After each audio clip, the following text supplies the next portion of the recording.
अरे उसके बाद भी सुनना है और फिर करना है। देखो अब तुम सुनने के लिए तैयार बैठे हो, समझने के लिए तैयार बैठे हो, तो क्या 100% बैठे हो अभी सुनने के लिए? क्या मन में क्या मन में वो आत्यंतिक इच्छा है? और मन में अगर आत्यंतिक इच्छा है तो क्या होगा? तो क्या होगा? तो ध्यान अभी आंख खोले खोले ही लग जाएगा। क्या हम बाहर की तो परिस्थितियां हम तैयार ही रहते हैं। अच्छा, स्थान चयन कर लिया, हाँ, कंप्यूटर खोल लिया, वापस आ गए, सुनना शुरू। क्या हम अंदर से भी तैयार हैं? तो अंदर से तैयारी का एक पक्ष है कि क्या हम राग और द्वेष से मुक्त हैं। राग द्वेष क्या कहते हैं? मन 24 घंटे लगा रहता है, ये अच्छा है, ये बुरा है। इस समय क्या हम राग और द्वेष से मुक्त हैं? बस इसी समय चाहिए, इसी समय। तो फिर क्या होगा? जैसे ही हम मुक्त हैं तो मन बाहर नहीं भागेगा। मन भागता ही बाहर है जब उसके अंदर राग द्वेष होते हैं। और राग द्वेष नहीं है तो क्या है? बंधन से मुक्त हो गए। बंधनों से मुक्त हो गए तो हमारी सारी तनाव दूर हो गए। तो हमें रोकता कौन है? उस आनंद से, उस स्व को पाने से कौन रोकता? यही राग द्वेष रोकते हैं। तो राग द्वेष रोकते हैं तो फिर क्या होता है? फिर हमारी श्रद्धा जो है वो कम हो जाती है अपने प्रति। अपने प्रति या किसके? ज्ञान के प्रति हमारी श्रद्धा कम हो जाती है। और श्रद्धा कम होगी तो विवेक नहीं होगा। देखो, और विवेक नहीं होगा तो सारी समस्याएं फिर वापस लौट के आ जाएंगी। फिर हम कहेंगे कि बस बाहर ही सब कुछ समस्या का कारण है। सारी समस्याओं का कारण, हाँ, मेरे संबंधी हैं। देखो, पैसा नहीं है इसीलिए मैं समस्या में हूं। हाँ, कई लोग क्योंकि शादी नहीं होती कहते हैं शादी नहीं हुई इसीलिए समस्या है। और शादी हो गई तो समस्या है। हाँ, देखो, पैसा है तो समस्या है, नहीं है तो समस्या है। कपड़े हैं तो समस्या है, नहीं है तो समस्या है। राग द्वेष आ गया ना। तो हमारा मन जब बाहर ढूंढता रहता है समस्या के समाधान के लिए, आनंद को बाहर ढूंढता रहता है, उसी को हम कहते हैं अविचार। हम विचार नहीं कर रहे, अविवेक। तो गुरुदेव कहते थे सत्संग सत्संग। सुनना तो है, बार बार सुनना है, एक बार नहीं सुनना। क्या सुनना है? कि इन्हीं सिद्धांतों को अगर हम सुनते हैं बार बार, तो अगर हम सुनते हैं तो उसको हम बोलते हैं श्रवण। तो उससे क्या होगा? सुनने से क्या होती है कि हमारी साधना में श्रद्धा आती है। श्रद्धा तुम्हारी है? श्रद्धा? हाँ, मियाँ के प्रति श्रद्धा है और मियाँ की बीवी के प्रति श्रद्धा है। इसीलिए कहीं दूसरा अगर कोई खाना लाके दे और उसमें कुछ पड़ा हुआ हो तो हम कहेंगे मैं नहीं खाऊंगा। पर तुम देते हो तो बिना कुछ कहे श्रद्धा है। खाने में देखो, खाने में, रहने में। तो सुनने से, श्रवण करने से श्रद्धा आती है। और बार बार हम सुनते हैं, सुनने के बाद आंख बंद कर ली, मनन किया कि अच्छा क्या है, आनंद कहाँ है, शांति कहाँ है, बार बार मनन किया तो उससे संदेह दूर हो जाते हैं। और ध्यान करने से जब हम अभ्यास करते हैं तब हम अपने स्वभाव को जान पाते हैं। जो पिछली बार हमने आनंद की बात की थी कि आनंद हमारे अंदर है, तो वो आनंद हमारे अंदर, हाँ, उतरने लगता है। अगर हम नहीं जानते हैं कि आनंद कहाँ है तो बार बार सुने शांति कहाँ है, तो हमें श्रवण करना ही होगा। अगर मन में संदेह है, तो मनन करना होगा, जिससे कि विवेक का जागरण होगा। गुरुदेव उसको कहते थे विचार करो, विचार करो, है? तो वो सिद्धांत क्या है, उसको हम कहते हैं मनन करना। मनन से विवेक, विवेक आएगा। तो विवेक से क्या होगा? विवेक से मन जो है कहेगा बाहर क्यों भागते हो भाई, किसी राग द्वेष में किसी के पीछे क्यों भागते हो, क्यों दुखी होते हो दूसरे के प्रति भागने से। मन बिल्कुल खाली हो गया। अब खाली हो गया, अगर अभी भी अज्ञान है तो फिर ध्यान की साधना करने से वो दूर हो जाता है। तो अब तीनों में देखो, कम हम कहाँ हैं?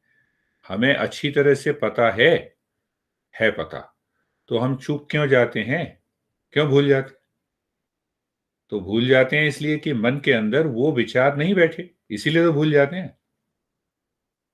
तुम मियाँ को कभी भूलते हो कि यही मेरे मियाँ हैं? कभी नहीं भूलते। तो वो विचार दृढ़ हो गया है। देखो ना, विचार ही तो दृढ़ हुआ है। तो उस दृढ़ता को करने के लिए बार-बार हमें मनन करना होगा। बार-बार सुना, सुनने के बाद पूछेंगे अच्छा इसमें क्या कहा है, क्या संदेह? तो मन जो है राग द्वेष से ऊपर उठने लगता है, विचार दृढ़ हो जाता है, विचार दृढ़ होने के बाद विवेक आ जाता है। और मन के अंदर, बुद्धि के अंदर अगर विवेक आ गया, तो फिर तो 24 घंटे हमारी इच्छा ये होती है कि अब थोड़ा-सा समय है, इसी में ध्यान कर लेते हैं। क्यों? उसको पाना है, उसको पाना है। ऐसी तीनों बातों को अगर हम ध्यान में रखें, तो हम 24 घंटे ध्यान में हो जाएँगे। अब एक बात समझनी है इसमें, हमारे एक राजा हुए हैं भर्तृहरि, बहुत बड़े राजा हुए हैं। तुम्हारे मन में शंकाएँ उठती हैं, उसी की कहानी।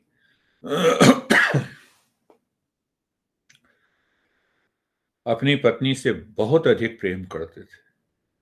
अब कोई व्यक्ति दूसरे से क्यों प्रेम करेगा? ये पूछो। तो इसीलिए प्रेम करेगा क्योंकि पसंद है। एक बात, पिछली बार जो हमने किया था कि हमें पसंद है, और पसंद के कारण हम उस व्यक्ति में अपना सुख देखते हैं। पर सुख तो मेरे अंदर है। अब देखो, तो अब ये सुख मेरे अंदर है, ये इतनी जल्दी बुद्धि के अंदर नहीं बैठता, बार बार सुनने और मनन करने से बैठता है। तो अब राजा देखो, राजा को तो किसी चीज की कमी नहीं, राजा अपनी पत्नी से सबसे ज्यादा प्रेम करते थे। भर्तृहरि, राजा की बात बता रहा हूं।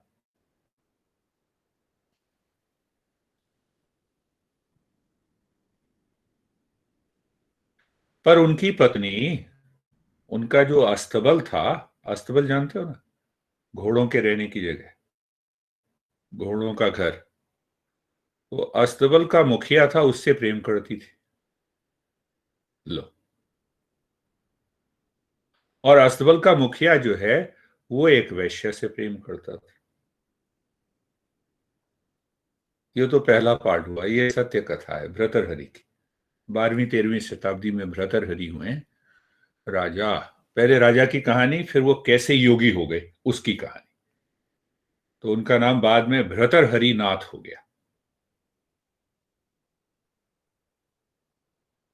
तो देखो, स्मार्टफोन अपने से प्रेम करता है, वो तुमसे नहीं करता। तुम चाहे उसको खरीद के रखो, प्यार से रखो, उसका कवर ले लो, उसके लिए बढ़िया सा पर्स ले लो, उसको कोई मतलब नहीं। वो तो मतलब हमें। तो एक बार एक महात्मा आए। महात्मा ने कहा, महात्मा का बड़ा भगत करते थे भर्तृहरि, आओ भगत की। तो महात्मा ने कहा ये सेब ले लो, ये सेब खाना, तुम 100 साल जियोगे, और बच्चे भी तुम्हारे अवश्य होंगे। तो अब देखो, कोई हम जिससे प्रेम करते हैं, तो हम ये सोचते हैं कि हम अपने प्रेमी को ही अपनी सबसे अच्छी वस्तु दे दें। तो कहानी आगे बढ़ती है, भर्तृहरि ने वो सेब अपनी पत्नी को दे दिया। अब पत्नी किससे प्रेम करती है?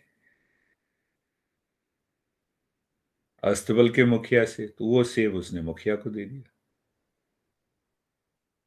और मुखिया किससे प्रेम करता था?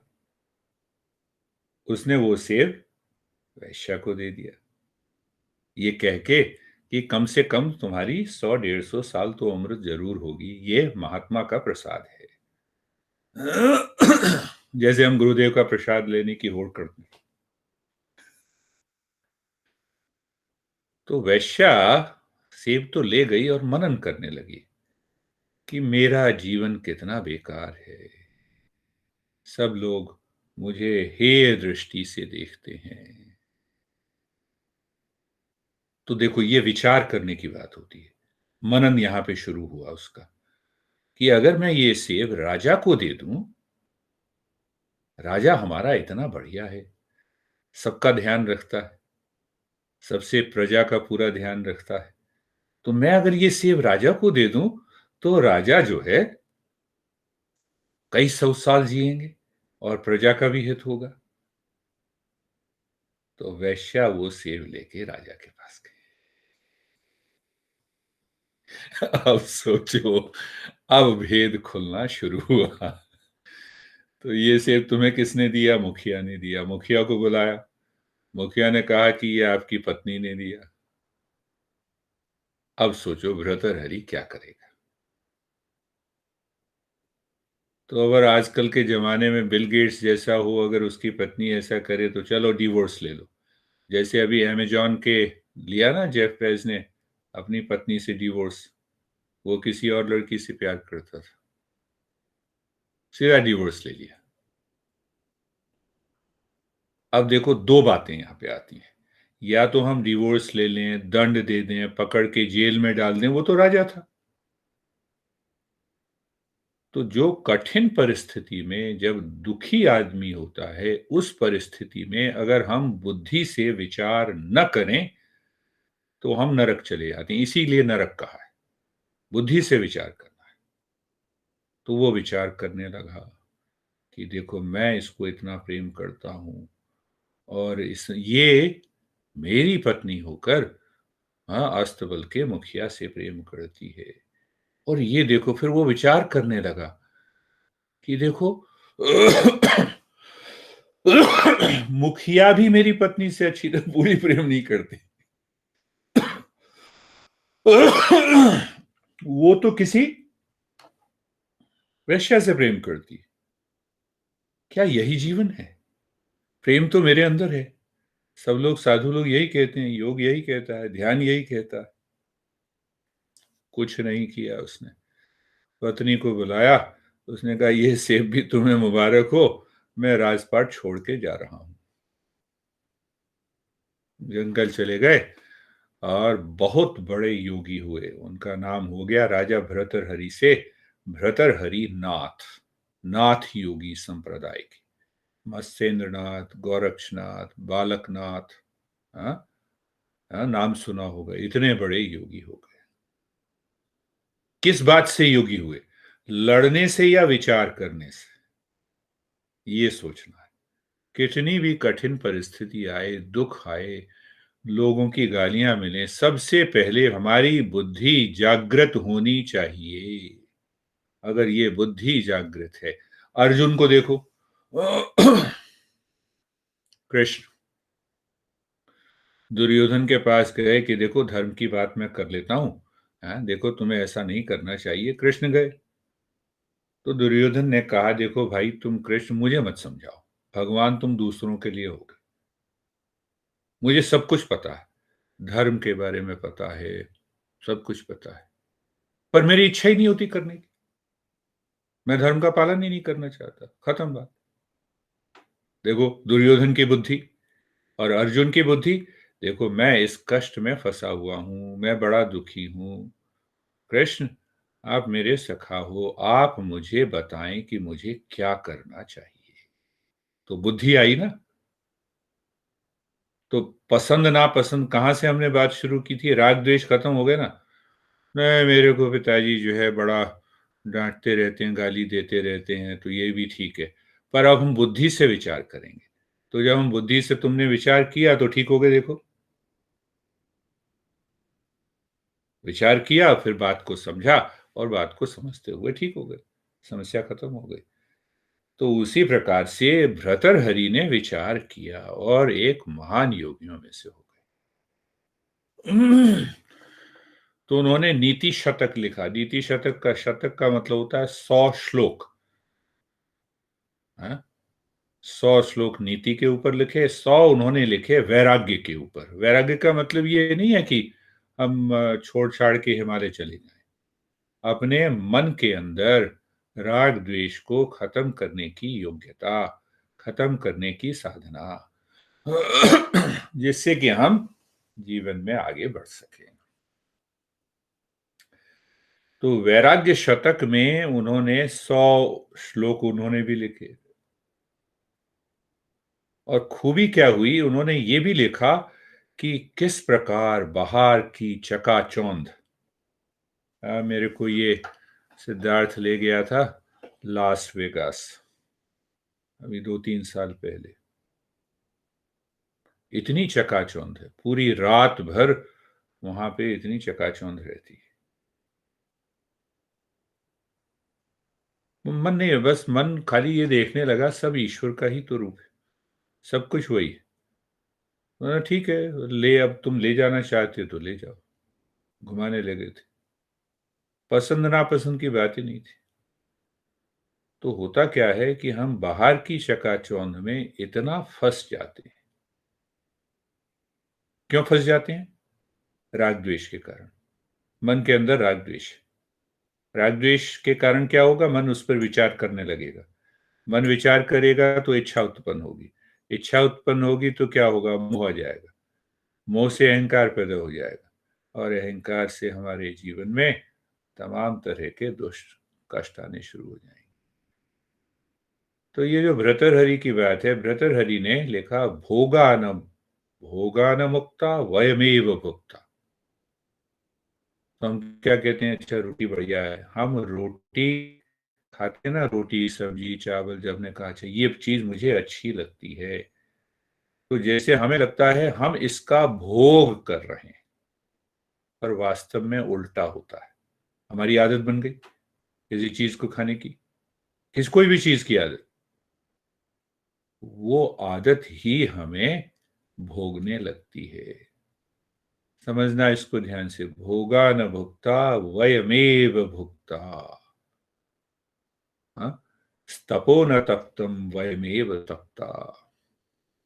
कि इन भोगों को हम नहीं भोगते हैं, भोगों ने ही हमें भोगा है। कालो न यातो वयमेव याता।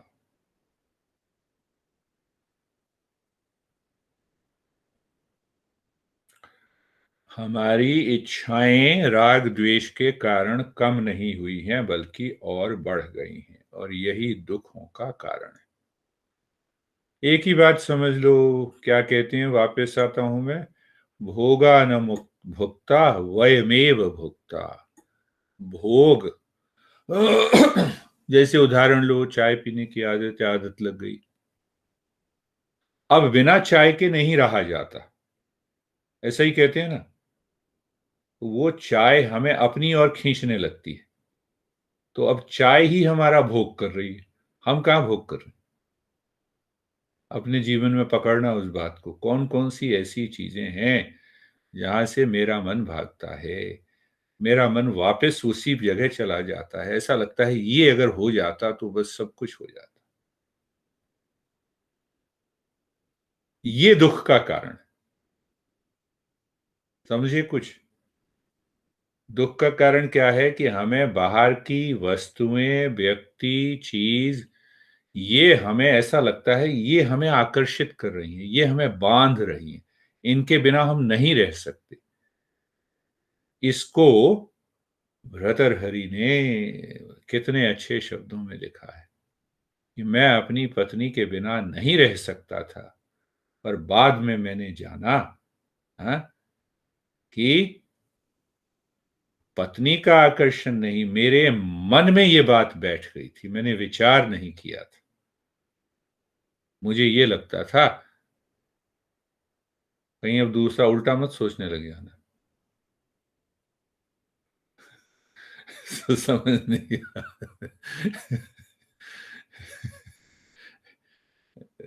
देवी जी प्रश्न बढ़िया करती हैं, पर ऐसा प्रश्न नहीं करना कि जहां पे तो उल्टा भी हम सोच नहीं सकते हैं। भर्तृहरि पागल था और डिवोर्स ले लेता, दूसरे से शादी कर लेता, वो भी एक चुनाव है। तो उसने ये देखा कि मैं जिससे प्रेम करता हूं वो दूसरे से प्रेम कर रही है, इसका मतलब है क्या। विचार करने से ये पता लगा कि प्रेम तो मेरे अंदर है, मैं बाहर भाग रहा था, मैं गुलाम हो गया था, मैं गुलाम हो गया था। ये बात समझनी है विचार करके। तो ये अगर हम विचार करने लग जाएं तो मन तुरंत शांत हो जाएगा, अभी इसी समय शांत हो जाएगा। मन बाहर भाग रहा है, मुझे इस चीज की जरूरत है और इसके कारण जो है मैं नहीं रह सकता, और मन को समझाया, मन को कहा कि बाहर बिल्कुल है ही नहीं। मन अंदर आ जाएगा और ध्यान अभी इसी समय आंख खोले खोले लग जाएगा। ये बात नहीं हमें समझ में आती। ये बात तो समझ में आती है कि आनंद अंदर है। ये बात नहीं समझ में आती कि फिर भी मेरा मन बाहर क्यों भाग रहा है। तो उसका उत्तर एक ही है, राग और द्वेष। किसी से राग है, किसी से द्वेष है। तो वैराग्य आना चाहिए। तो वैराग्य का फिर एक धारणा गलत है कि अच्छा आप सब कुछ छोड़ छाड़ के चले जाएंगे। कुछ नहीं, बाहर कुछ नहीं बदलना। बाहर जैसे रह रहे हो उतने ही प्रेम से रहना है, पर अंदर मन को बदलना है। तो मन को बदलने से क्या होगा कि वो असली प्रेम अंदर से बाहर उभर के आएगा, और उस प्रेम में कहीं कोई दुविधा नहीं है, उस प्रेम में कहीं कोई कुंठा नहीं है, उस प्रेम में कहीं कोई दुख नहीं। अब और प्रेम उभर के आए, ऐसा भाव अगर आ जाता है तो हम अपने जीवन को बदल सकते हैं। तो उसको बदलने के लिए हमें साधक होना होगा। शेर की कहानी मैंने बताई थी, शेर और शेर के बच्चे की। तो अब देखो कितना छोटा सा अंतर है। समझ चाहिए, ये समझ अगर बुद्धि के अंदर आ गई तो आज ही जागृति हो जाएगी। तुम्हें बैठने की जरूरत नहीं है, तुम्हें लेट के ध्यान करने की जरूरत नहीं है, खड़े होके ध्यान करने की जरूरत नहीं है। समझ एक बार आ गई तो ध्यान हो गया। तो हम सब एक कहानी बड़ी बताते हैं कि एक शेरनी का एक बच्चा खो गया, गायों के झुंड में चला गया, गाय ने उसको पालना शुरू किया। अब वो शेर का बच्चा जवान हो गया, पर व्यवहार कैसे करता था, जैसी संगति वैसा व्यवहार। हाँ, घास खाने लगा, माँ ने दूध पिलाया उसको, गाय ने दूध पिलाया, तो वही स्वभाव वही आदत। तो एक बार जंगल के शेर ने जब गायों का शिकार देखा तो उसने कहा इस झुंड में ये शेर क्या कर रहा है, बच्चा क्या कर रहा है। तो शेर भागे झुंड के पीछे, तो वो शेर का बच्चा भी भागे, जैसे वो भी गाय। अब व्यवहार ऐसा हो गया उसका।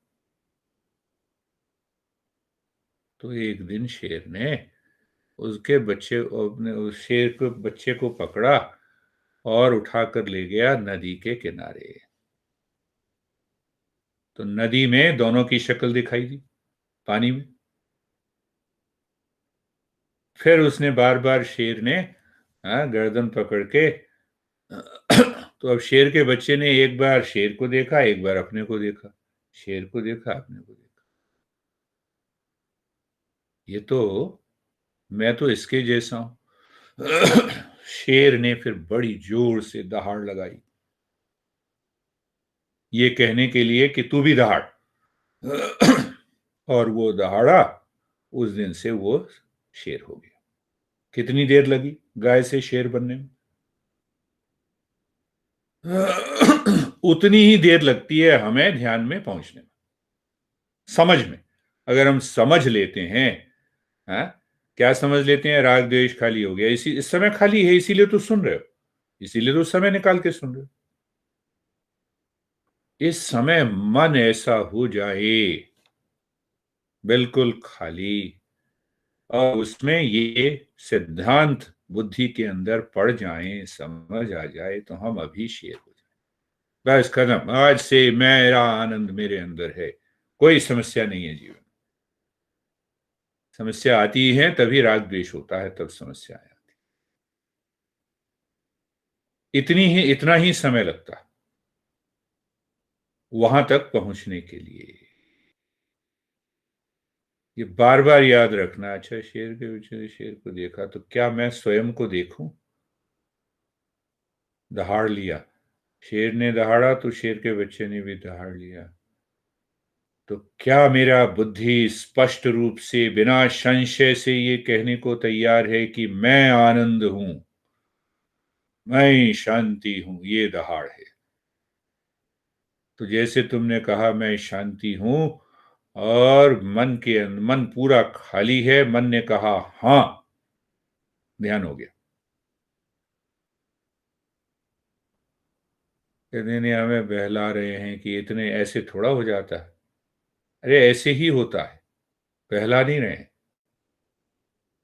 बहला नहीं रहे। तो ये क्यों नहीं होता है? क्यों नहीं होता है? क्योंकि हम साधक अच्छे नहीं हैं। हमें साधक बनना है। बार बार श्रवण करने से हमारे मन के अंदर ये इच्छा जागृत होती है कि हम, हाँ, वो बने। कहां से शुरुआत की थी हमने? राग द्वेष। सारी समस्याओं की जड़ वो है। क्यों है राग द्वेष? क्योंकि आनंद और शांति की खोज हमारी बाहर है, कि ये हो जाएगा तो आनंद मिलेगा। मैं आजकल बड़ा मनन करता हूं, समय बहुत मिलता है।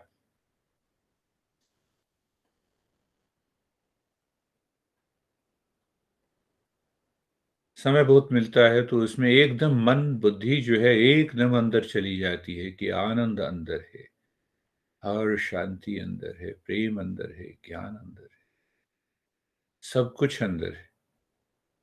तो फिर हम सब कुछ करना छोड़ दें? नहीं, बाहर जो व्यवहार कर रहे हैं, क्लास लेनी है, हाँ, बोलना है तो बोलते समय उसी समय बोल भी दिए, नाश्ते के समय नाश्ता भी कर लिए, पर नाश्ते के समय जो भी मिलता है वापस हाथ में, उसके प्रति, हाँ, ईश्वर की अनुकंपा है, ईश्वर ने दिया, धन्यवाद।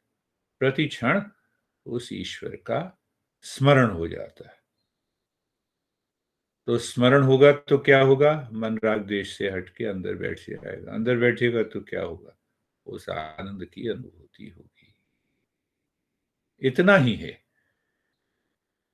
तो इस पर भी विचार करना है। भर्तृहरि की कहानी पे, राजा भर्तृहरि, योगी भर्तृहरि हो गए। 3 किताबें लिखी हैं, नीति, वैराग्य शतक, और ले खरीद भी सकते हो, और एक लिखा है श्रृंगार शतक। श्रृंगार गुरुदेव बड़ी बोलते थे उसके ऊपर, वैराग्य शतक के ऊपर गुरुदेव, और श्रृंगार के ऊपर भी बहुत बोलते थे। तो श्रृंगार में क्या लिखा? उन्होंने लिखा कि मेरा मन क्यों कैसे फंसा। उसमें उन्होंने 100 श्लोक लिखे हैं, और 100 श्लोक में क्या कहो,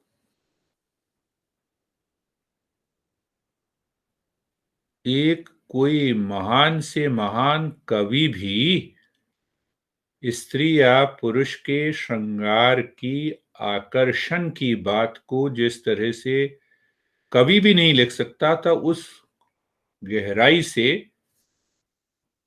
भर्तृहरि ने लिखा। कि किस प्रकार मेरा मन भटका, किस प्रकार मेरा मन आसक्ति में गया। तो दूसरी कहानी शेर की, बार बार विचार करना है कि क्या मैं दहाड़ दूं कि मैं आनंद स्वरूप हूं, आनंदो हम। और फिर देखा कि मन कहीं बाहर तो नहीं भाग रहा। मन बाहर भागा है, इसका मतलब उस मन को पकड़ने के लिए साधना करनी है, साधना करने के लिए साधक होना है।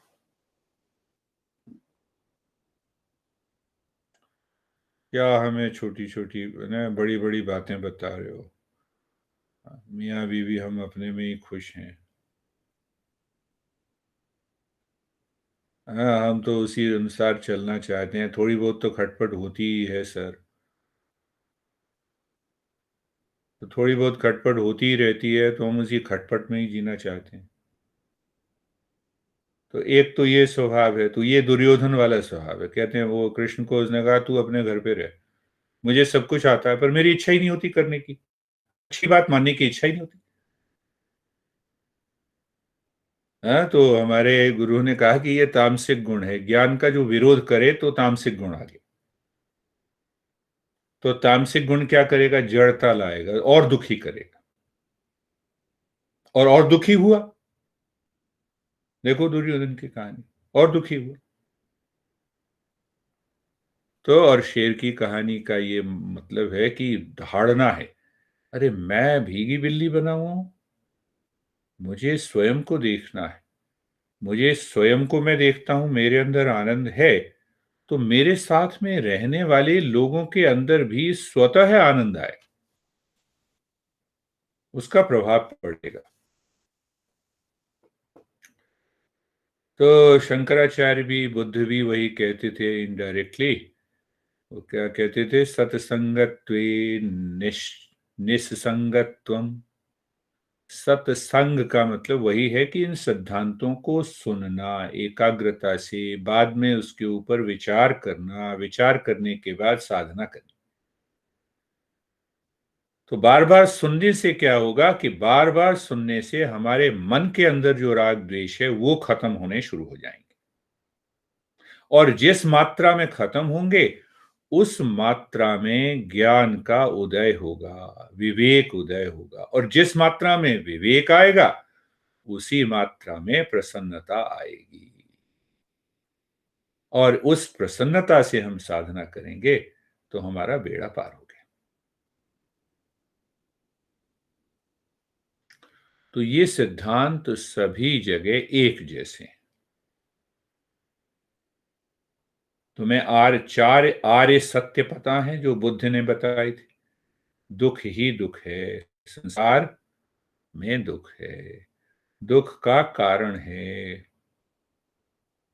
और एक ऐसी अवस्था है जहां दुख नहीं है। कहां है वो, हमारे अंदर। तीसरा आर्य सत्य। और चौथा, साधना के द्वारा इस दुख को दूर किया जा सकता है। तो बुद्ध को तो कहा था कि उल्टे खड़े रहो। मेरे को नाम याद नहीं आ रहा है उनके, जो एक तो अलार कलाम गुरु थे जिन्होंने इस अष्टांग बुद्ध की दीक्षा दी, सिद्धांत जो बाद में बुद्ध ने बताए। तो उससे पहले जो गुरु थे एक, वो कहते थे उल्टा खड़े रहो, वही हठ योग की बात। बाबा रामदेव के चक्कर में फंस गए थे उस समय के।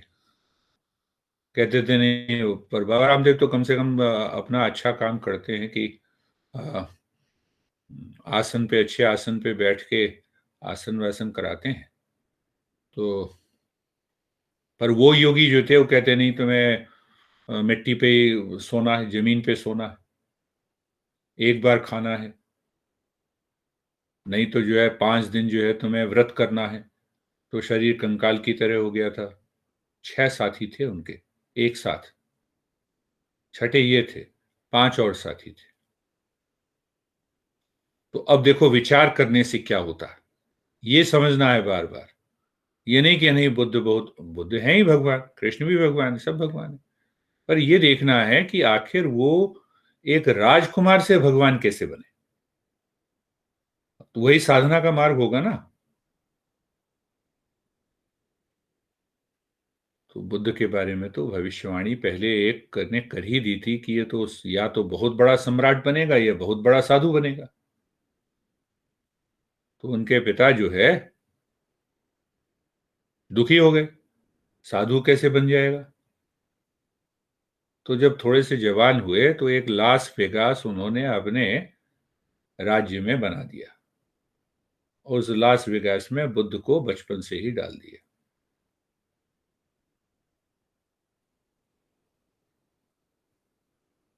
तो 10-15 साल तो उनको कुछ पता ही नहीं था कि आदमी मरता भी है या नहीं मरता, आदमी बूढ़ा होता भी है या नहीं होता। भोग विलास की सारी चीजें वहां पे रख दी थी। लास वेगास का मतलब वही है। तो वो तो जब बाहर निकले तो कहानी तुम्हें पता ही होगी। बाहर निकले, बूढ़े को देखा, अच्छा मैं भी बूढ़ा हो जाऊंगा। लाश को देखा, अच्छा मैं भी मर जाऊंगा। तो क्या हुआ शुरू? विचार करना। विचार तो करना होगा कि ये दुख है तो कहां से आया? मेरे कारण आया, तुम्हारे कारण आया। विचार करने से ये दुख आया। तो उस विचार के कारण आने से, विचार होने से ये लगा कि जब जीवन में हर एक को बूढ़ा होना ही है, हर एक को मरना ही है और हर एक को बीमार होना ही है, तो फिर ऐसे जीवन के अंदर क्या कुछ ऐसा है जीवन में जिससे कि हम इसके पार जा सकते हैं? तो रात में उनकी पत्नी यशोधरा बच्चे को बाय बाय कह के चल दिए। बहुत साधुओं से मिले, तो उनमें से एक ये साधु थे जिन्होंने कहा कि बस मैं तुम्हें पहुंचा दूंगा। कंकाल की तरह हो गए।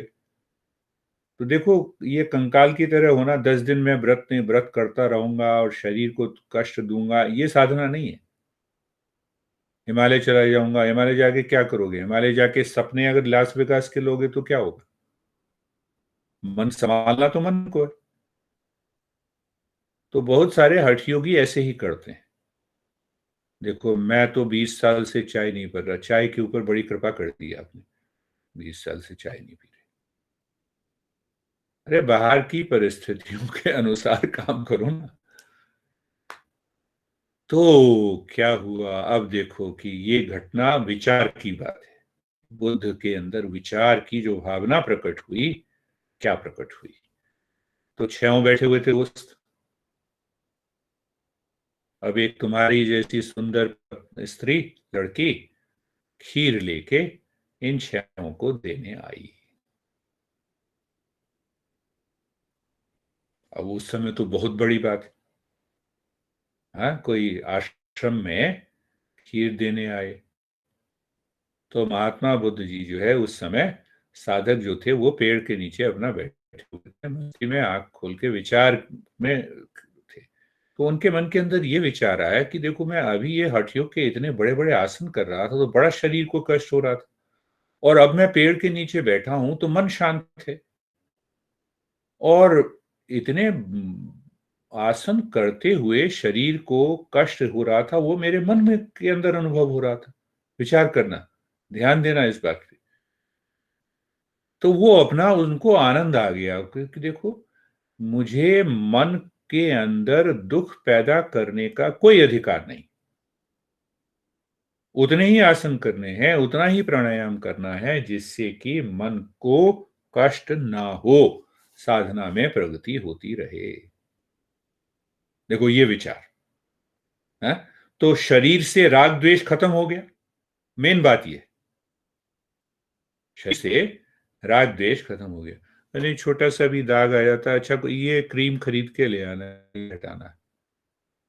अरे मन के अंदर जो लगा हुआ है दाग, उसको हटाना है। यहाँ के दाग ऐसे भी रहे तो चलेगा। हमारे सोचने का। अब वो लड़की ने पहली खीर पहले दोस्त को दी, उसने मना कर दिया, गुरुजी ने मना किया हुआ है, हम नहीं ले सकते, हमें एक ही बार खाना है, हम साधना में रत हैं, हम साधक हैं। दूसरे को पांचों ने मना कर दिया। अब वही लड़की खीर लेके बुद्ध के पास गई। बुद्ध ने ले लिया, खा भी लिया।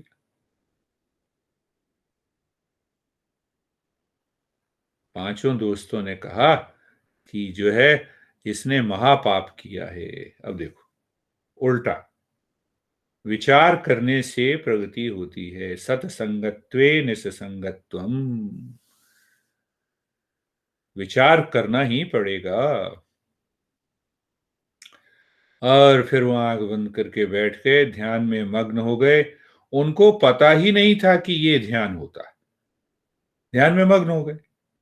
बाहर के राग द्वेष खत्म हो गए ना शरीर के। अब मैं आंख बंद करके बैठूं और पेट पूजा हुई नहीं। इसीलिए तो वो कहते हैं ना, भूखे भजन न होई गोपाला। गुरुदेव पहले कहते, पहले खा के आओ, पूरा पेट भरो तब भजन होगा। तो खीर खाया, आनंद में आ गए। और ध्यान, उनको पता नहीं था कि वास्तव में यही ध्यान होता। तो उसी समय अलार कलाम महागुरु थे, बहुत बड़े गुरु थे उस समय के। अलार कलाम नाम था। आजकल तो अलार कलाम नाम जो है हम सुन लेते हैं तो हम कहेंगे मुसलमान का। उस समय मुस्लिम धर्म था ही नहीं। ये भी सोचो। तो अलार कलाम ने उठ हठ योगी गुरु को कहा कि देखो, ये चेला बेकार है, भ्रष्ट हो गया है, खीर खा ली, तो ये इस चेले को मुझे दे दो, मैं ले जाऊंगा। हठ योगी भी मान गए। कहते देखो, मेरी बात नहीं मानी। हठ योगियों में बड़ा अहंकार होता है। क्या अहंकार होता है? देखो, हम हाथ के बल चलते हैं, तुम सब तो पैर के बल चलते हो, हम हाथ के बल चलते हैं। तो बुद्ध को ले गए और वही बट वृक्ष के नीचे बिठाया। जो ध्यान उन्हें हो गया था, उसी के बारे में बताया। तो भाई, अलार कलाम ने बताया ना, तो गुरु तो हो ही गए वो। बस ज्ञान तो दिया। और जब वो मिल गया तो भागे भागे वो पांचों दोस्तों के पास गए। कहने लगे, चलो मेरे साथ, मैं तुम्हें बताता हूं कि ये साधना क्या है। तब उन्होंने इन चार आर्य सत्यों का उपदेश सबसे पहले उन पांचों को दिया। वो पांचों भी बड़े दिग्गज योगी हो गए बाद में।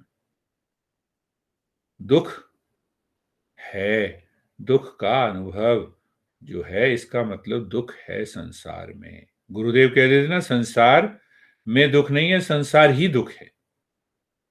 तो उसका मतलब ही राग द्वेष। राग द्वेष से हम अपना संसार बना लेते हैं। संसार दुख है। दूसरा उन्होंने संदेश दिया, बड़ा गहराई से उन्होंने पांचों को समझाया एकदम। तो होता क्या है कि ध्यान में तुम पहुंच जाओगे गहराई में, तो वो ज्ञान तुम्हारे अंदर से ही उतरने लगे। ये अभी बाहर का ज्ञान के हम क्या कर रहे हैं? बाहर का ज्ञान गुरु जो है वो बीज डाल रहे हैं। पर अब उस बीज को साधक बन के अगर तुमने संजोया, तो वो बीज अंकुर बनेगा और ध्यान में पहुंचे तो वो ज्ञान अंदर से अवतरित हो जाएगा। तो वो जो ज्ञान अंदर से अवतरित हो गया, जिससे कि उनको पता लग गया कि यही सत्य है, तो उन्होंने वही बताया, संसार दुख है, दुख का कारण है। तो दुख के कारण में उन्होंने बताया प्रमाद। तो प्रमाद को ही राग द्वेष कहते हैं। हमारे यहां ये भाषा आई है पाली में। और इस दुख का अंत किया जा सकता है। एक ऐसी अवस्था है। कौन सी अवस्था? हमारे मन के अंदर एक ऐसी अवस्था है जिससे दुख को दूर किया जा सकता है साधना कर। और साधना के लिए क्या? अष्टांग मार्ग। अष्टांग, जैसे अष्टांग योग है तो वहां पे बुद्धिज्म में अष्टांग मार्ग है। सम्यक ज्ञान सबसे पहला है। तो वही ज्ञान सत्संग में उभर के आता है। तो तीनों बातों को याद रखो, बुद्ध की कहानी, शेर की कहानी, और राजा भृतरहरि की कहानी। तीनों पर विचार करना है कि ये भृतरहरि बेवकूफ था या वास्तव में सही आदमी था। तो विचार करने की प्रक्रिया भी है ना। बृहत्तरण्य ने सोचा होता, चलो बुलाओ मंत्री को, किस मंत्री को बुलाओ, कानून मंत्री को बुलाओ, पेपर तैयार करवाओ तलाक के, इससे तलाक ले लो, दूसरे से शादी करेंगे। एक ये भी विचार हो सकता है। दूसरा राजा था तो दंड भी दे सकता था। दूसरा विचार ये। तो अब ये विचार करो कि इन दोनों में मन कहां था, बाहर था या अंदर?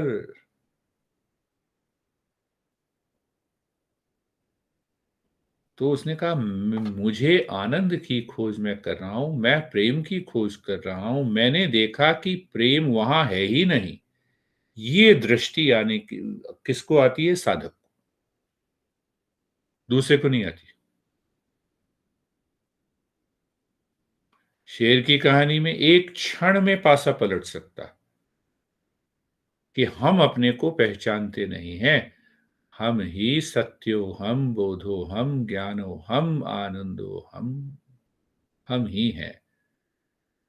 शेर की कहानी और बुद्ध की कहानी से कि ध्यान की अवस्था में एक बार हम चले गए तो ज्ञान अवतरित हो जाएगा, उसके लिए हमें साधक बनना होगा।